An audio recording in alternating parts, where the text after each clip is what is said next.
So, ఆ మాట్లాడేది చెప్పినప్పుడు అందరి గురించి ఆ సినిమా ఎక్స్‌పీరియన్స్‌లు అయ్యి చెప్పేటప్పుడు ప్లాన్డ్‌గా ఎళ్లి చెప్తే అదొక ఇదిగా ఉంటుంది. ఫ్రీ ఫ్లోలో మాట్లాడితే చాలా సార్లు ఎంజాయ్ చేస్తున్నారు మాట్లాడేటప్పుడు. సో, అందుకే ఫ్రీ ఫ్లోలో వెళ్ళిపోవటమే. అది ఎంజాయ్ చేస్తున్నారు. నేను అది కంటిన్యూ చేస్తున్నా. మామూలుగా అయితే ఇంట్రోవర్ట్‌ని నేను. బట్ ఆ ఫ్రీ ఫ్లో కూడా చాలా క్యాలిక్యులేటివ్‌గా ఉండాలి.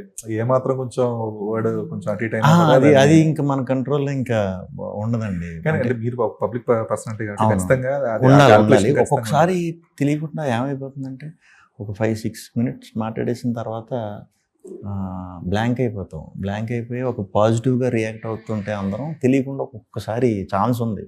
ప్రమాదం మరి ఇంకా అది